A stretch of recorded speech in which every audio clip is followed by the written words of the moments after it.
Welcome to the Climate Champions. I'm Lee Krevat, and I'm here with Whit Fulton, CEO at ConnectDER. Whit, welcome to the Climate Champions. Hey, Lee. So great to be here. I look back to when we met each other about 4 years ago. I was at a Gridwise Alliance Grid Connects conference, and that meeting has really made a big difference for us in our business lives as well as friendship. No, absolutely. No, it was really wonderful. The reach out you guys had to us. It's kind of random, and then I read the LinkedIn. I was like, hey, these guys get what we're doing. They really get it. This is amazing. So it really launched something great. Yeah, looking forward to a great partnership from now forward. Even though it's been great going back, forward's going to be incredibly exciting. That was for Jonathan. Okay. We're very excited, John. Very excited. Jonathan doesn't like the word excited. What was your motivating moment with regards to being a climate champion?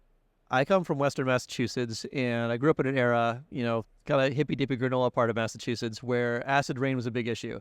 So it wasn't so much climate change itself, mid-'80s. All I knew as a kid was that these states like Pennsylvania and Ohio were like setting smog and like horrible rain our way that was killing all the fish.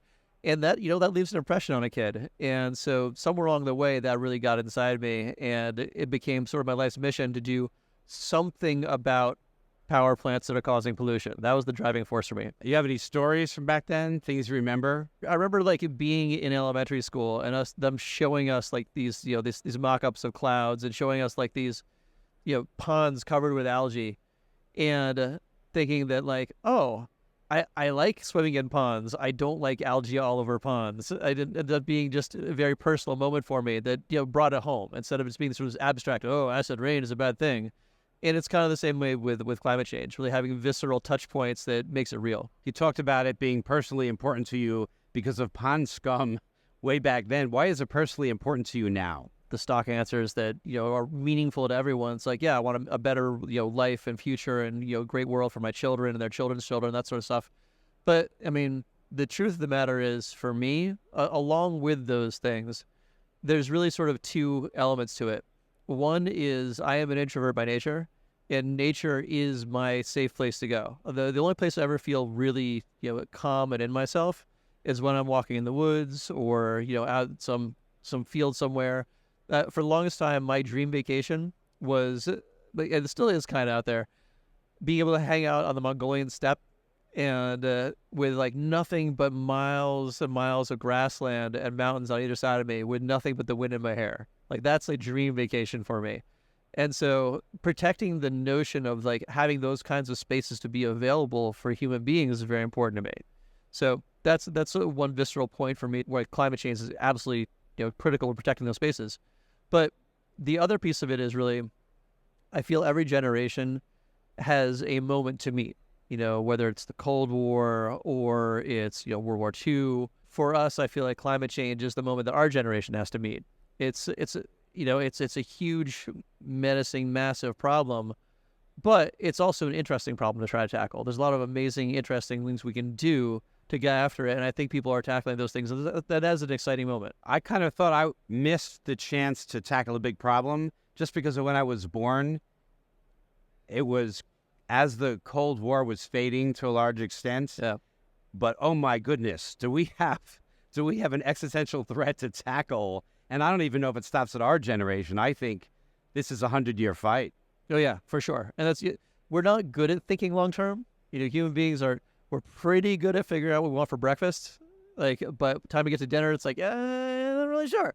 A 100-year life cycle thing is just our brains are not wired for that. And so making these things immediate and immediate goals, immediate changes, and things that we can do right now is also one of the big challenges we need to tackle. It's the type of thing we need the whole world to contribute to. We need every country, every business, all people. And I don't know that we've ever tackled a problem that required everybody to get on the same page.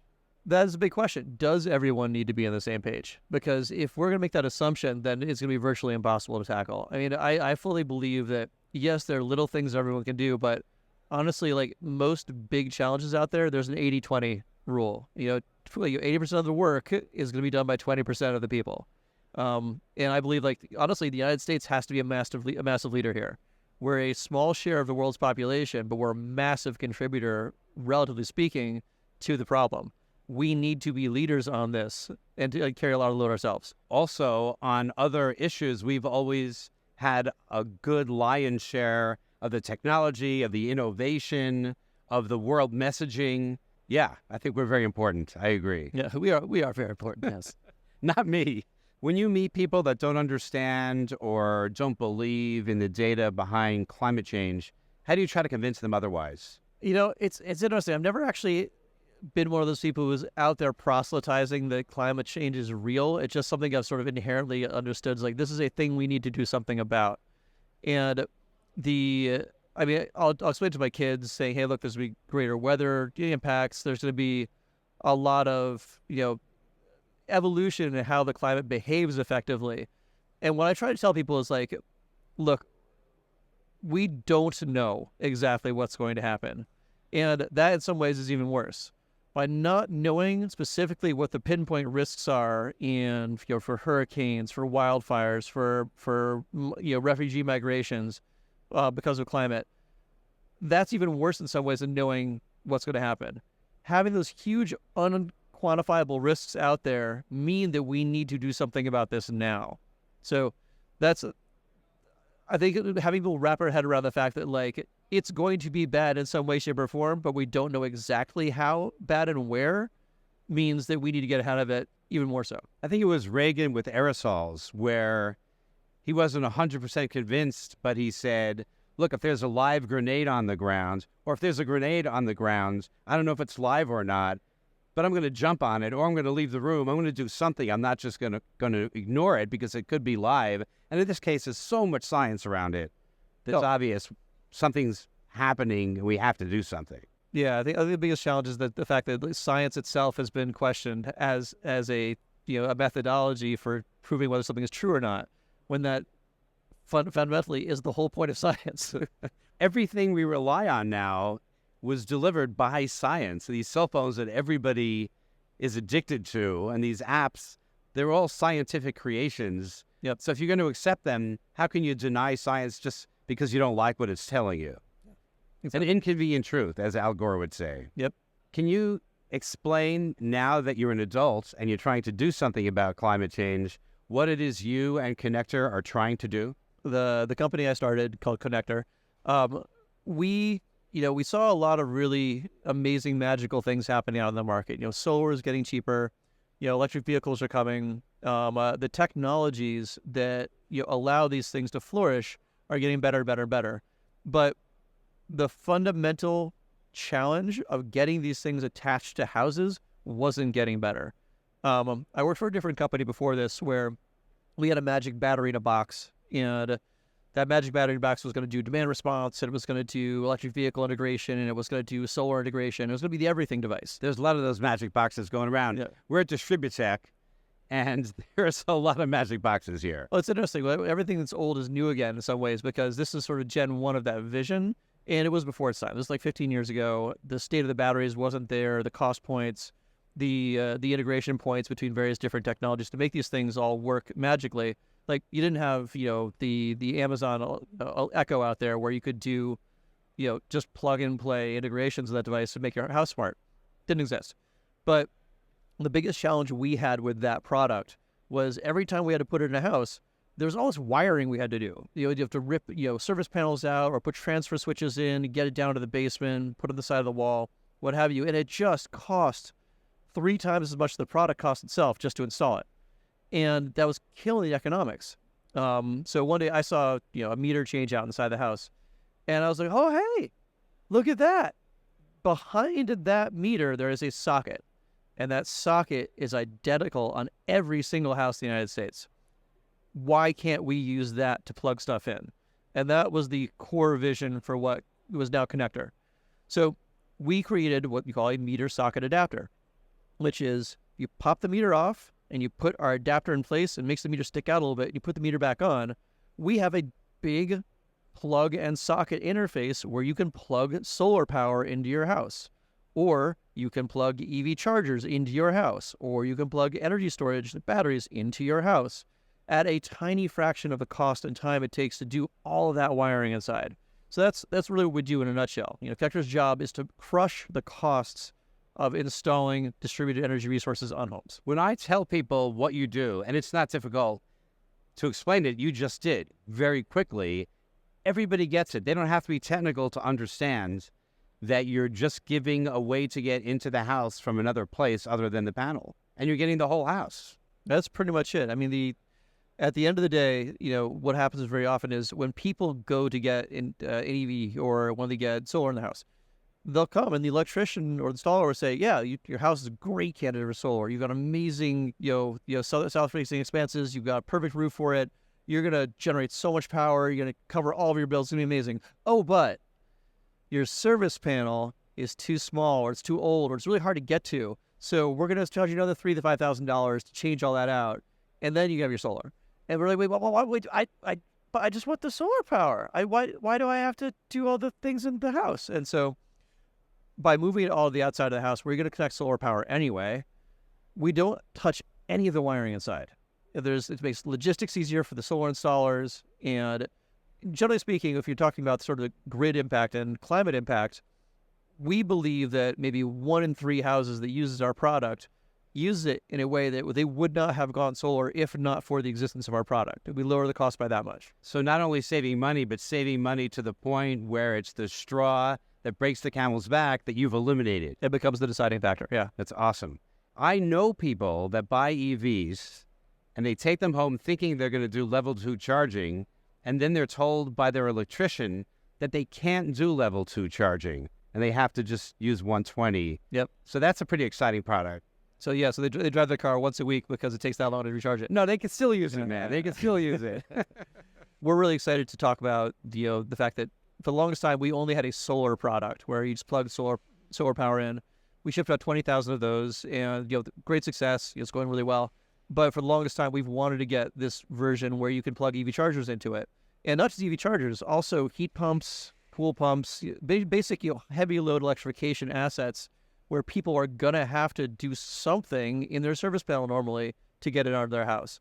So we're launching this in the back half of this year, and we already have samples out to a lot of utilities for testing and integration, make sure it works well, really making sure we're dotting the I's and crossing the T's on the product set. But once we get it out there, we are hoping we can do the same thing for EV charging as we do for solar in terms of just destroying the cost to get it out of houses. And as I said, there are people that are upset that they bought the electric vehicle because they can only do the level 1 charging. Yep. And boom, now they have a solution. Everybody goes level 2, and it works the way they were promised.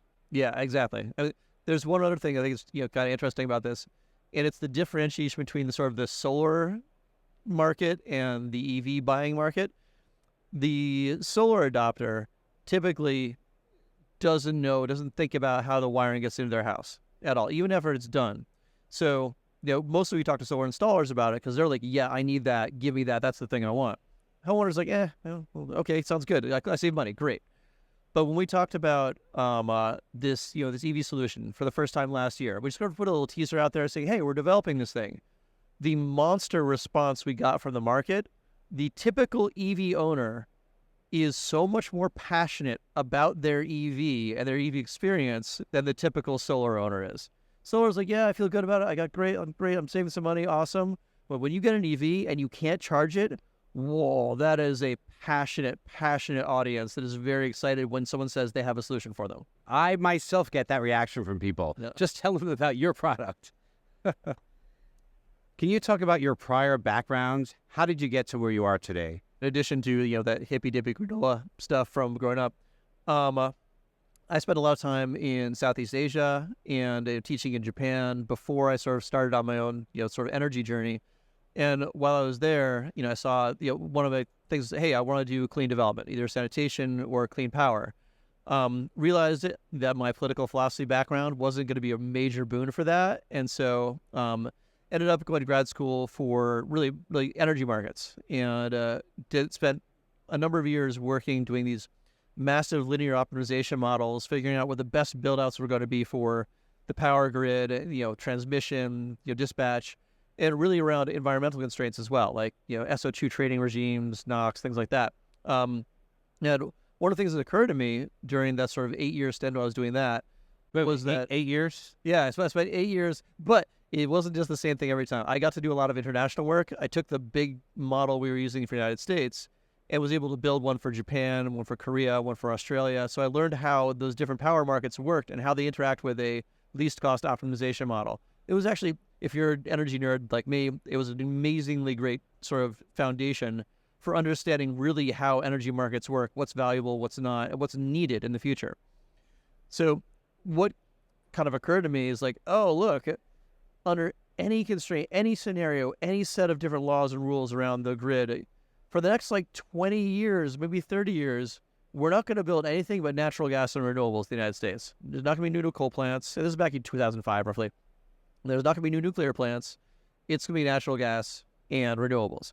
And the question is, what can we do to tip that balance toward renewables? And for me, the most interesting place around that was not the big scale, let's go get wind turbines out there, let's get the PPA, let's crank the monkey, do it again. It was the changing vanguard of technology was what's happening at the home, at the grid edge, the negawatt, the Amory 11 soft path, the RMI, all that stuff was the most interesting stuff for me. Because in my heart of hearts, I believe that as these electrification technologies emerge, as solar emerges, as EVs emerge, it's going to make the home the natural node for power consumption and generation. I mean, people have been tossing around the term prosumer forever. But we're getting to the point where the prosumer may become sort of the dominant, or at least a dominant force in grid interactions, because you've got this distributed resource where the power is being consumed where it's being produced. And it's not only it's only for like heating and cooling, it's now for transportation as well with EVs. So everything and all the technologies are merging that work together seamlessly there. The only major issue that remains is driving the cost down for those technologies. And if we can make those technologies drive the cost down, we can make that the simple dominant form of energy in the United States, ideally the world. So we have better resilience, better energy equity, and effectively a continuously reactive grid where we don't have to build more central station power plants. We don't have to run huge transmission corridors across the United States and carve up the country that way. We can keep the majority of the investment in our infrastructure at the home level. That's our goal. That's very exciting. I still think we're going to need more transmission. I don't know if I agree with you on that. We're going to need more of everything is the truth, but our mission is to be really focused on the home. And one of the reasons that we are is because if you have a lot of EVs, you're really upping the loads. If you have heat pumps, if you have the things that you're empowering, that your technology is empowering people to have, then you're going to need more energy, and I think you're going to need to have transmission for it. But with solar being as cheap as it is, it's gotten so low cost now, and it's going to keep going down in cost. And the efficiencies will keep going up. The amount of coverage on a day-to-day basis you put on your roof may be more than enough to cover your new loads and using your EV as a storage point that's on your house. 2 or 3 years from now, that's really going to be where the market's going to be at. Look, I 100% agree with that vision. I really do. But I think there are places in this country and in the world where you don't have that solar. So you need to move it from where you do have solar to get there, or wind. That is a fair point. So there are some places, New York City is going to need to get some energy. Yeah, for sure. But I'm with you. Our hope, our goal is to make it as home-centric as we can. Yeah, and I agree with that vision very much. What are some setbacks you've had in your career? Too numerous to name, mostly self-inflicted. I think... for me, we've been doing ConnectDER for about 10 years now. And the biggest setback, or the types of setbacks, really are the experimentation with product market fit. Belief in one thing and then realizing it has to be a different thing. For the longest time, for example, we believed we needed to have a bling-bling, smart AI, data-rich, optimized product because we're sitting in this great location between the grid, the home, and the DER, where we can do this magical processing and great learnings for everybody and optimization for orchestration for DERs. We thought we had to be those guys, and in order to have a really high-value solution. Turns out it's too many oceans to boil simultaneously, especially if you're trying to work with utilities and solar installers and all the people that touch this space. The danger of being at the nexus of and sort of an energy interface is you are at a nexus of energy interface. You're touching everybody. All these stakeholders want to have a say in it. So we realized a few years ago that by focusing so intensely on trying to create all this, the data optimization and the orchestration stuff, we were really missing the core value, which is just make it cheaper, make it lower cost, drive down the cost that allow people to get solar on their houses, drive down the cost allowed to get people EV chargers. We focus on that, which is not easy in and of itself. There's a lot of like secret sauce technology goes into our product that allows those things to be simple. It took a lot of time to manage heat rise issues and thermal management and the physical form factor. The utilities say, hey, that's great. You guys really cracked the code on this. This works for our utility trucks, and it works great for the solar installers. That's what's taken us long. We should have focused on that from the beginning instead of trying to do too many things at once. Yeah, you tried to boil the ocean, and I think what you're going to find, and I hope what you're going to find, is that you're going to start with an inexpensive solution that does what it really needs to do, but that over time, you can build other products on top of that that are more complex and do more, and you might have that amazing product in the end. That is the vision. It's just a sort of we have to climb the mountain the right way. You can't climb two mountains at once. The takeaway there is doing more to experiment quickly with product market fit without actually building things and going down rat holes that look like they're going to lead something. And it turns out when you hit this unforeseen blocker, oh, wait, there's a market here, but it's going to grind to get to. Don't do that. Try to find ways to get down those rabbit holes without actually building product to get down them. Can you talk about the success or successes you're most proud of? At the end of the day, we've supported from being nothing but an idea, we've now gone to supporting over 20,000 solar installs in the United States, which is pretty exciting. But even more so, the company and the team at the company, we're about 50 people now at ConnectDER, is pretty uniquely aligned culturally, in my experience, and that was very deliberate. We have a very deliberate culture at ConnectDER we have a strict no a-holes policy, first of all. And what? No a-holes. But I'll do the abbreviation. And I can't get hired there. Yeah. No, dude, you fit right in. At the end of the day, it's like there's a culture of intention, and we have these sort of Nike style tenets up on the wall, where it's like these are the things that we live by. These are our values. This is our mission, and we reinforce that in everything we do, in our all hands meetings, in our reviews, in our hiring practices. We really put those front and center, and for example, like one of our tenets is find a way or make one. That's pretty old school. A lot of people use that before, but it's really about sort of the grit and the grind that everyone is expected to sort of go through in order to make us successful. Another one is no BS, just full stop. If you have a question, problem, issue with someone else, you bring it to the fore, and that they're going to be responsive and respectful and listen to you thoughtfully about what you have to say. You don't have to worry that someone's going to get all bent out of shape because you have a difference of opinion about something. Teamwork, it's overused, but it is so everything. When I look back at when I was most productive in my life, it wasn't about me. It was about the fact that I had incredible teams with me. I remember those teams to this day. I still talk to people on those teams. Yep. Good job. Yeah, I mean, it's always a work in progress, but being down in the foxhole together for a good long grind, does a lot to bring people together. When you look at the future of climate, 20, 30 years out, what do you think it looks like? It's the unknown. In some way, shape, or form, yes, there's going to be some serious issues. It will be worse in some ways. We don't really know for sure exactly how worse and what the impacts will be. But I sort of have two sort of competing thoughts in my own head about this. On the one hand, yes, we need to act now, because we don't know, what exactly the risk is going to be. So let's get after it. This is our moonshot moment. But at the same time, I do. I don't know, maybe it's because I'm just dumb this way. I have an abiding faith in the human race. Despite all evidence to the contrary, and from myself as well, that we are incredibly good at doing dumb things. I do believe we are also incredibly good at rising to the moment. There has to be a way to get everyone to recognize that this is the moment. But I do believe we may get to the precipice, we may get to the brink, but there are enough people in that 20% out there who are really pulling things forward that we, through policy, through training, through technology, will pull the world back from the brink. I fundamentally believe that. See, I think it's more than 20%. I'm just going to lay into that a little bit because I think what people can do is vote.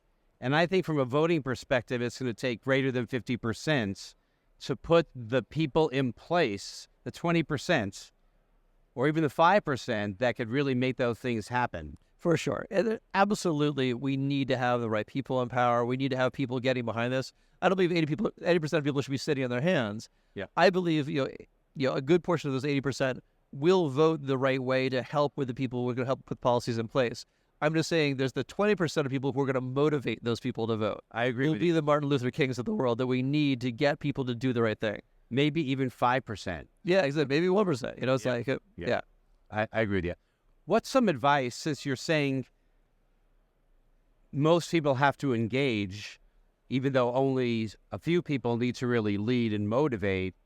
What's your advice to the people out there listening to this podcast about what they can do to help? I think grappling with climate change is a lot like people grappling with going to the gym and getting healthy. A lot of people will do it sort of in spurts, or they're like, I have to do all or nothing. I'm hardcore. I'm going keto. I'm going to hit the gym every day.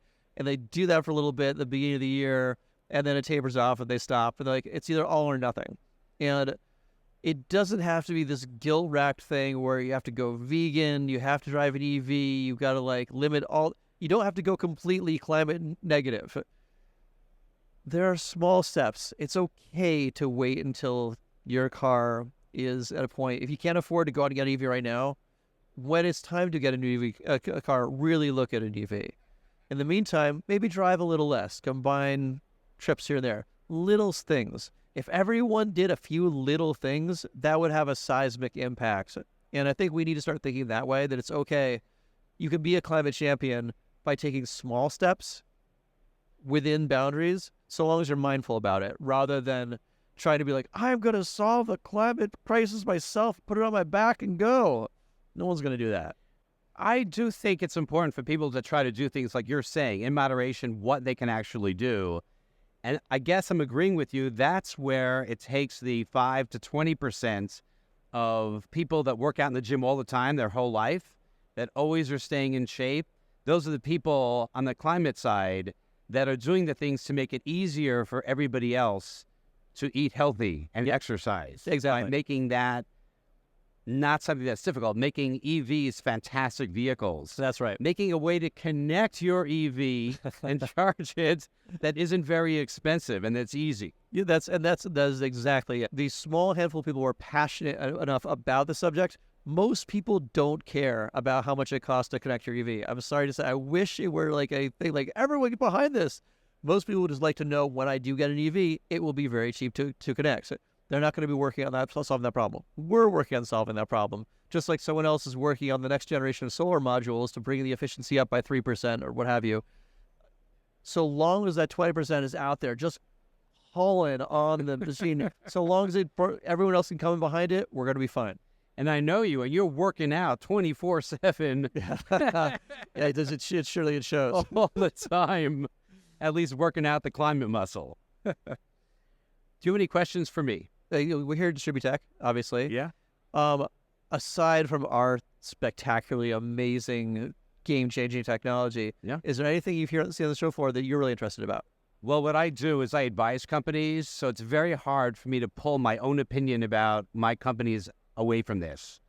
So I'm going to talk about one of my companies because I'm so excited, and he's had a pretty good Distribute Tech, and that is a company called GridWrap. Okay. And so he presented, hopefully he'll win the Initiate contest, which is the startups. Oh, cool. For people that don't know about it, that's another cool reason to come to Distribute Tech to check out the new companies. And he has a composite metal that he uses to patch wooden and concrete poles. Oh. And so instead of having to get a helicopter or a big truck in with a brand new pole and take down the line and have an outage, you just patch the problems with the pole. That's really funny. I always thought it was still the wood that was holding up the pole, but it turns out after a few days when this stuff sets, you don't need any pole in there. Like it's 100% this composite material that is the new pole. You're just using the existing pole as a mold. Well, yeah, no, that's very pretty cool. incredible. Yeah, it's interesting. Technologies like that, and sort of like ours. At the end of the day, for many people, it's like, oh, that's not really sexy. It's just like sort of point solution, but Yeah, it's a critically valuable thing that solves an incredibly important problem for a person who needs it. I love that. yeah. He's testing it. He's like has a pole that breaks at like 3,000 pounds. I'm probably getting the pounds wrong. He wraps it at the complete break point and then applies that pressure, and it doesn't break at that point. It goes to 15,000 pounds and breaks somewhere else. I think the super glue guy who's holding the helmet and he's hanging from the I-beam. Look, yeah. He also, it's fire protection. He put some fire protection material in there so it doesn't burn. Nice. It's pretty cool. Anyway, since you asked, No, it's all right. I had to give them a plug. No, that's the total. Yeah, I'm always because you're so well sort of distributed through the industry. I'm always interested in hearing what do you have to say about who's doing what. Yeah. Well, thank you. Is there anything else you want to say? Something that I haven't asked about that you want to add? No, I think we pretty much covered everything. I'm just I'm really super grateful that you took the time to talk to us today. It's always great working with you and being your friend. And I'm looking forward to like doing some really cool things together next few months and a few years. Yeah, me too. With that, I'm going to wrap this up. I'm going to wrap it up with a rap. You were just a kid and you thought it was dumb. Who's going to swim in a pond with scum? You were installing your battery solution, but it was oh so tiring, and it was amazing that half the cost or more was from the wiring. I want to thank ConnectDER, and I want to thank you. Now, lots of people can charge at not level 1, but go to level 2. You want to do a career change. You wanted to change gears, so you went and got your master's over 8 years. And you have some advice. If you want to reach your company goal, it's really important not to go down a technical rabbit hole. When it comes to culture, you want to be like Nike. You want to be extreme. So you want no a-holes, no BS, and have an incredible team. Listen, I'm glad you could sit for a bit.